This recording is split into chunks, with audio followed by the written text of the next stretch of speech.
I caught my wife cheating with a coworker, she lied, gaslit me, and didn't even care when I left. Now I'm picking up the pieces and learning to move on. Hey, Reddit. I never thought I'd be one of those guys posting on here about a cheating spouse, but here we are. I honestly don't even know where to start because my mind is still spinning. I feel like my entire life just crumbled overnight. A little background: my wife, Emily, and I have been together for 8 years, married for 5. I thought we were solid. Sure, we had our rough patches, every couple does, but I never imagined she would do something like this. She was my best friend. Or at least, I thought she was. Looking back, I guess the signs were there, but I was too blind to see them. Over the past few months, things started feeling off. She became distant, glued to her phone more than usual. If I walked into the room while she was texting, she'd lock the screen instantly. At first, I brushed it off. Maybe she was just stressed with work.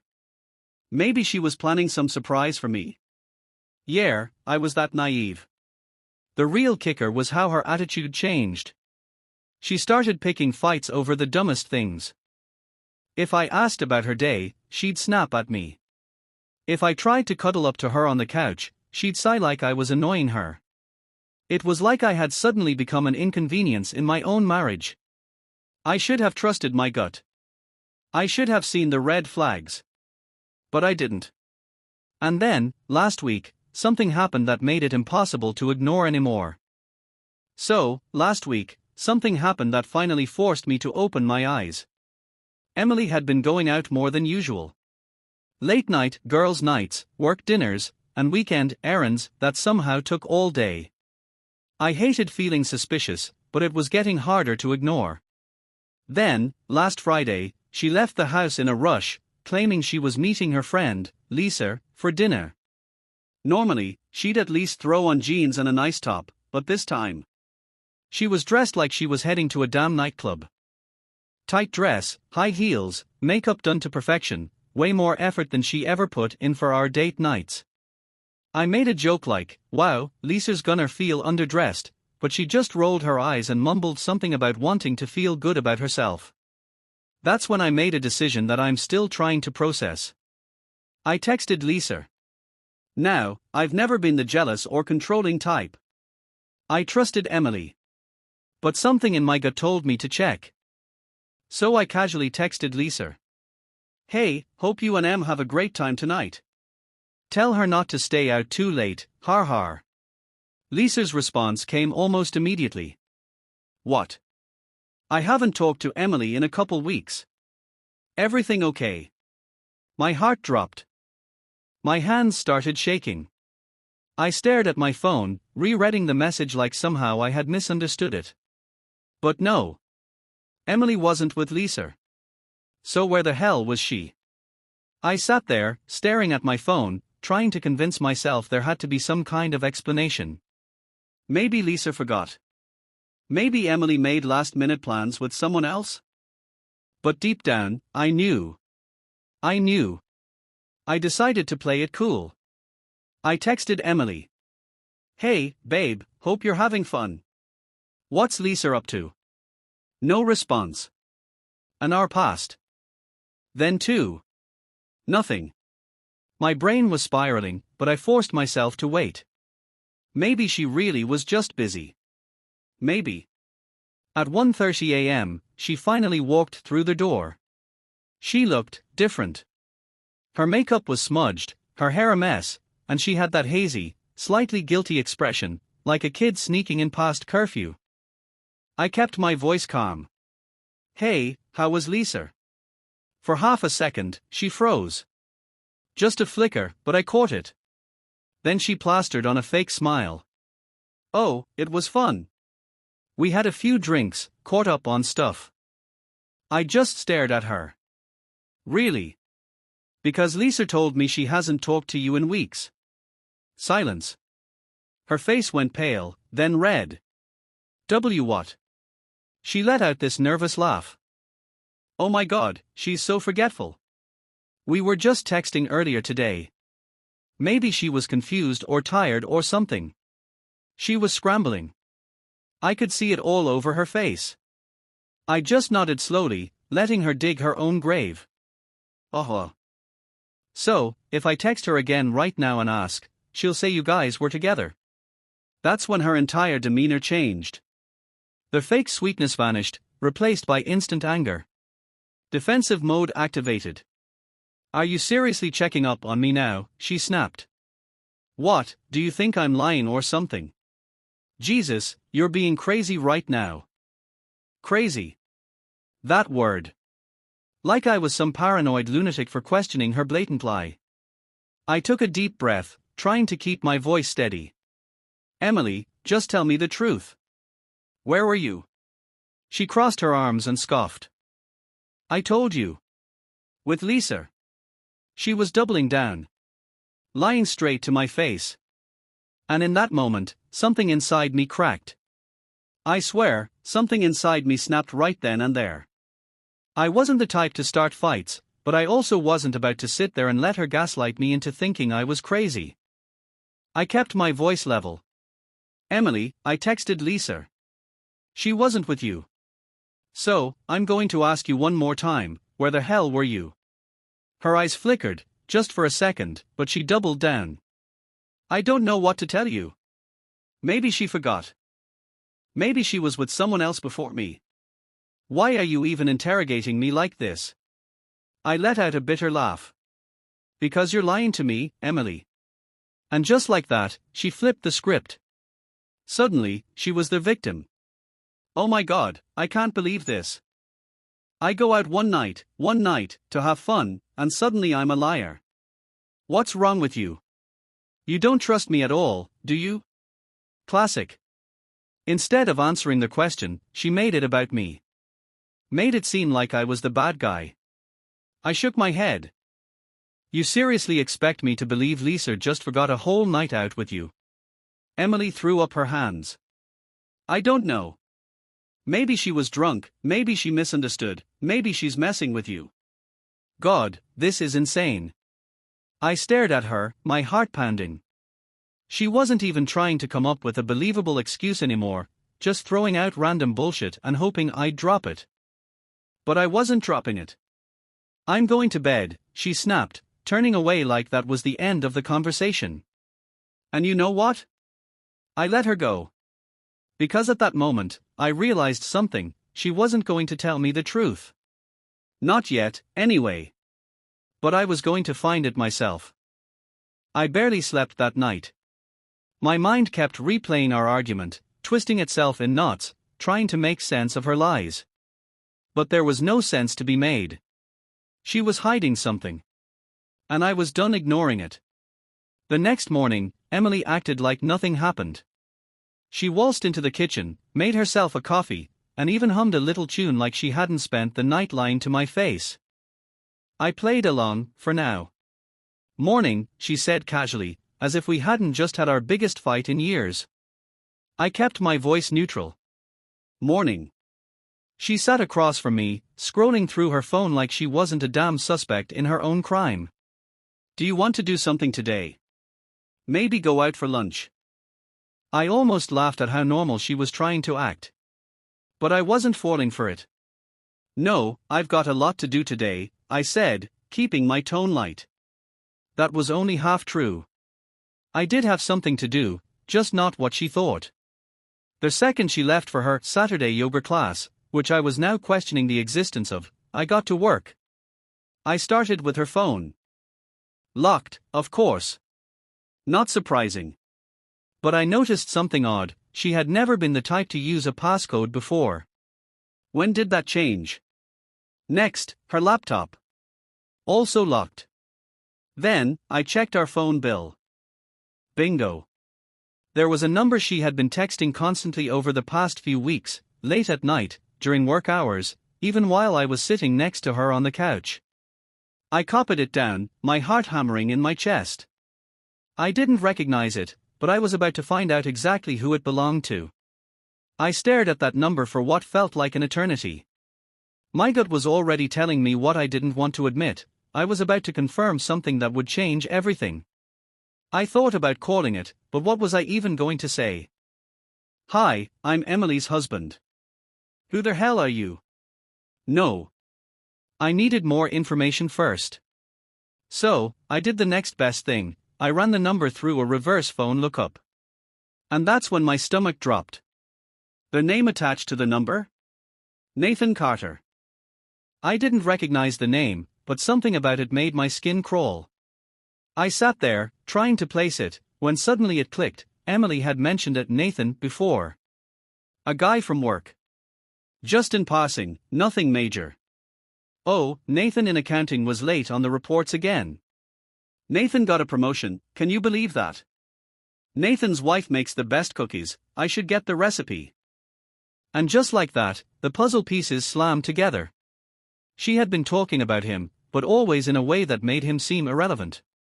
Like he was just some background character in her life. A name thrown in casually to keep me from suspecting anything. But now I was staring at weeks' worth of messages between them. And I had a sickening feeling that Nathan's wife wasn't the only thing he'd been tasting. My hands were shaking as I stared at the phone bill. I needed to be absolutely sure before I confronted her. Maybe, just maybe, there was an explanation that didn't involve her screwing some guy from work. So, I did something I never thought I'd do. I texted him. I kept it short and vague. Hey, this is Emily's husband. I think we should talk. I didn't expect an immediate response, but less than a minute later, my phone buzzed. Nathan, who is this? Bullshit. He knew exactly who I was. I wasn't playing games. Don't pretend you don't know.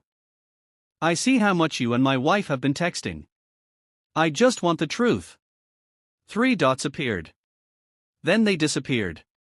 Then they appeared again. Finally, a response. Nathan, dude, I don't want any trouble. That was all I needed to see. He didn't deny it. He didn't act confused. Just a guilty, weak-ass attempt at diffusing the situation. I felt like I had been punched in the stomach. There it was. Confirmation. Emily was cheating. And now, I had to decide what the hell I was going to do about it. I sat there, staring at my phone, my heart pounding so hard I could feel it in my throat. Dude, I don't want any trouble. That was all Nathan had to say. No denial, no confusion, just a pathetic attempt to avoid the fallout. I felt sick. Furious. Betrayed. But most of all, done. Emily got home a couple of hours later, acting like nothing was wrong. She waltzed into their house, yoga mat slung over her shoulder, and gave me a quick, distracted, hey. I was done playing dumb. I pulled out my phone and held it up. Who the hell is Nathan? The way her entire body stiffened told me everything I needed to know. She froze mid-step, eyes darting to my phone, her brain scrambling to come up with an excuse. What, she said, her voice a little too high-pitched. I texted him, I said, keeping my voice steady. Your coworker Nathan. The one you've been texting non-stop. He didn't even try to deny it, So, I'll ask again, who the hell is Nathan? Her face went pale. Then, just like before, she flipped the script. Are you serious right now? She snapped, throwing her bag onto the couch. You went through my phone bill. You're spying on me. That's insane, do you even hear yourself? I let out a hollow laugh. So that's your move. You're caught, and you're just gonna make me the bad guy. She crossed her arms. I was going to tell you. I raised an eyebrow. Oh yeah? When? Before or after you fucked him again? That hit a nerve. Her jaw clenched, and for the first time, she looked guilty. Okay, fine, she said, throwing her hands up. I messed up, all right. But it's not what you think. I stared at her in disbelief. Oh really? Then why don't you go ahead and tell me exactly what it is? She hesitated. And that pause. That half-second of hesitation. That was all I needed. She was still trying to lie her way out of this. And I wasn't going to let her. I could see the gears turning in her head. She was scrambling, desperate to find an angle where she wasn't the villain. Emily sighed dramatically and ran a hand through her hair. Look, I won't lie to you, I was talking to Nathan a lot. But it wasn't what you think. We were just venting to each other. That's all. I folded my arms. Venting. She nodded quickly, like she was relieved to have an excuse. Yeah. I've been stressed, okay? Work has been overwhelming, and honestly, you haven't exactly been there for me lately. There it was. The blame shift. I laughed bitterly. So, let me get this straight. You were stressed, so instead of talking to your husband, you confided in some married guy from work. The same guy you've been texting at midnight. The same guy who immediately caved the second I called him out. Her face twisted in annoyance. You're twisting things. I didn't cheat, okay? We just got emotionally close. That's all. I shook my head. Oh, so it's just an emotional thing? That's supposed to make me feel better. She threw up her hands. Jesus, why are you making this such a big deal?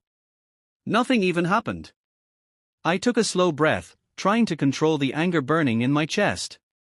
All right. Fine. If nothing happened, then you won't mind showing me your texts with him, right? That was it. The moment of truth. Her face immediately changed. No, she said flatly. I raised an eyebrow. Why not? She crossed her arms. Because it's my personal business. I let out a bitter laugh. Your personal business. You're married, Emily. Your personal businessers involves me when it's about another guy. She scoffed.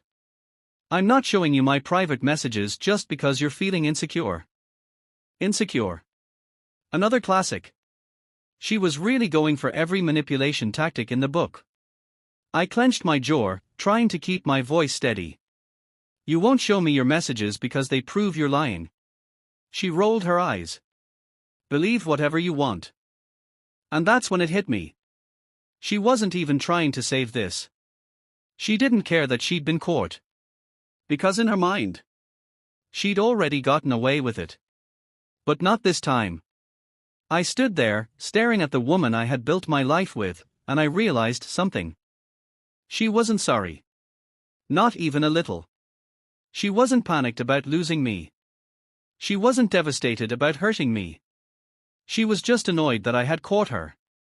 That was it. That was the moment something inside me just shut off. I nodded slowly. All right. She frowned. All right, what? I grabbed my jacket and my keys. I'm done. Her expression twisted into confusion. Wait, what do you mean you're done? I turned toward the door. I mean I'm done arguing with someone who doesn't respect me enough to tell the truth. She scoffed. Oh my God, you're overreacting. I whirled around so fast she actually flinched. Overreacting? I caught you lying to my face about another man, and you're standing here acting like I'm the problem. Her eyes narrowed. So what, you're just gonna leave? Just like that. I shrugged. Why should I stay? So you can keep lying to me? Gaslighting me? Making me feel like I'm crazy. She crossed her arms. You're being dramatic. I let out a bitter laugh. And you're being a cheater. Her face hardened. Fine. If you want to be a child about this, go. But don't expect me to come crawling back, begging for you. I shook my head. I wouldn't hold my breath. And with that, I walked out the door. I didn't know where I was going yet. I didn't even know what my next move was. But one thing was clear, I wasn't going to let her drag me down with her anymore. I drove around aimlessly that night. I didn't have a destination in mind, just the need to get away from that house, from her, from everything. My emotions were all over the place. I was angry, devastated, numb, and honestly, just exhausted. I went to a bar. Not because I wanted to drown my sorrows, but because I needed some kind of distraction. The idea of sitting alone with my thoughts was too much to bear. I needed to escape, even if it was for just a few hours. I'm not proud of it, but I got pretty drunk that night. Just enough to blur the edges of the pain, enough to stop the constant replaying of her lies in my head. But it wasn't long before the weight of it all came crashing back. I kept seeing her face, the way she'd looked at me when I confronted her. It wasn't guilt. It wasn't regret. It was anger. Like I was the one who was wrong for calling her out. The next morning, I woke up with a headache and an empty stomach. I could barely remember half of what had happened at the bar. But there was one thing I was sure of: I couldn't go back to her. I took a shower, ate something, and then finally picked up my phone. I knew I needed to call her.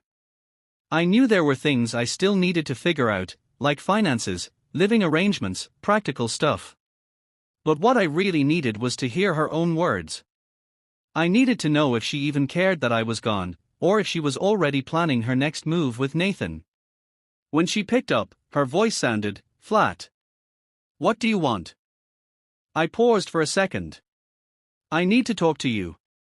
Her tone hardened. "About what?" "You already made your point last night." It hit me then. She didn't care. The conversation went nowhere. She was defensive, distant, and uncooperative. I was trying to have a civil conversation about ending things, but she wasn't even willing to acknowledge the reality of what was happening. I realized then, I wasn't just ending a marriage. I was ending a chapter of my life where I'd been completely blind to how little respect she had for me. After that call, I couldn't shake the feeling of finality. It was like she was already over it. Like I was just some inconvenience she'd brush aside. There was no fight left in her to save the relationship. She wasn't sorry. She wasn't even upset that I had caught her. She just didn't want to be bothered by the mess she created. I spent the next few days sorting things out. I called a lawyer. I started looking for a new place to stay. Emily didn't make any attempt to stop me. Hell, she didn't even ask if I was okay. She'd been acting like this was some minor inconvenience in her life, while I felt like my entire world had been ripped apart. The worst part: she was still texting Nathan. I saw the messages pop up on her phone when I went to grab a few things from our bedroom. The smiley faces. The casual flirtation. It was like I didn't even exist to her anymore. I had to fight the urge to confront her again. But what was the point? She'd already shown me who she was. She wasn't going to change. One afternoon, after I had already moved out, I called her. It was time to get everything settled, the logistics, the finality of it all. But when I asked if she'd signed the divorce papers yet, she just shrugged it off. "I don't know, I'll get to it when I can." No rush. No rush. It was like she didn't care. She didn't care about us. About what we had built. I remember hanging up the phone and just staring at it for a long time. No rush. She was already gone, emotionally, years before I realized it. And I hated myself for not seeing it sooner. A few weeks passed. The divorce was moving forward, slow and messy, but at least it was happening. I kept telling myself that I was doing the right thing, that this was the only way forward. But every time I passed our old neighborhood or drove past the place we used to go for coffee, it hit me again like a punch to the gut. I started looking back, wondering where I went wrong. Was I not paying attention? Had I missed the signs? Could I have done something to prevent this? It felt like I was drowning in regret. But then, the more I thought about it, the more I realized how much of our marriage had been me convincing myself that everything was fine. I'd been too scared to admit it, that something had always been off between us.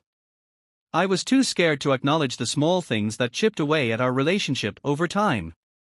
The late nights. The sudden distance.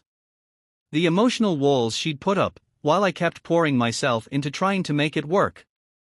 But she was never really there. Not in the way I needed. She'd been checked out long before Nathan ever came into the picture. She was already gone emotionally, and I just didn't want to see it. One night, I finally reached out to a friend I hadn't spoken to in a while.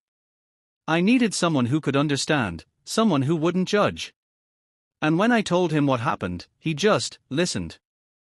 He didn't tell me what I should have done differently. He didn't give me some motivational speech about moving on. He just said, "I'm sorry you're going through this. You don't deserve to be treated like that." And for the first time in weeks, I felt like someone saw me. Like my pain wasn't invisible. That was the moment when I realized I had to stop blaming myself. Yes, I was hurt. Yes, I'd been deceived. But I hadn't created this mess. She had.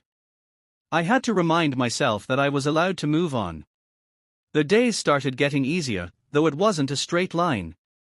Some mornings I woke up feeling like I had made the right decision, like I could take a deep breath again. But other days, the weight of the betrayal still hit me like a freight train. The fact that I had spent so long living in a lie, and that I had truly loved someone who didn't love me back, well, it was a lot to swallow. But little by little, I started taking my life back. I threw myself into work. I spent more time with friends who actually cared about me. I found new hobbies. I even started going to therapy, something I never thought I'd need. But after everything, I realized I had to take care of myself. I couldn't let the mess she made consume me. One evening, a few months after the divorce was final, I ran into Emily. It was completely by accident. I was at the grocery store, just grabbing a few things, when I turned around and saw her. She was with Nathan. They were holding hands, laughing at something he said. I felt a weird sense of detachment. There was no anger left. No sadness. Just nothing. They looked so comfortable together. And for a split second, I thought, good for her. She had what she wanted. She found someone who was fine with her treating him like crap, just like I had. But then, I walked away.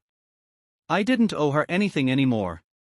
I don't know if I'll ever completely understand how I was so blind, or how she could betray me the way she did. But in that moment, I realized something important: I don't need to understand it. I don't need her anymore. I don't need to keep trying to fix something that was never really mine to begin with. I'm moving on. I'm better than that. And I deserve someone who will give me the respect I gave to her. A year has passed now, and it still feels surreal sometimes. I've been through a lot of ups and downs, but overall, I've finally found peace. There are days when I think about Emily, when memories of our life together come flooding back. But those days are fewer now, and they don't sting the way they used to. I've learned so much about myself in the process.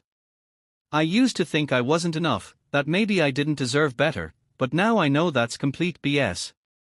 I didn't deserve to be lied to or manipulated. I didn't deserve to be treated like an afterthought in her life. And you know what? I've started dating again. It feels strange at times, but it also feels right. I'm not rushing into anything, just taking it slow, figuring out who I am now. But it's a reminder that there's a world beyond the one I lived in with her. As for advice, if anyone out there is going through something like this, please don't ignore the red flags. I ignored them for way too long because I didn't want to believe that my reality was crumbling. If you feel like something is off, trust your instincts. If someone is willing to lie to your face, they are not the person you thought they were. And they never will be again. Also, take care of yourself. Don't lose yourself trying to fix someone else. You can't make someone change if they don't want to, and you can't force someone to love you. You deserve someone who values you, who will treat you with respect, and who will put you first. So yeah. I'm moving forward. It's not easy, and it's not perfect. But every day, I'm closer to the person I'm meant to be. And that's enough for me. Thanks for reading, everyone. If you're going through something similar, I promise, it gets better. It might not feel like it right now, but it will. Keep going.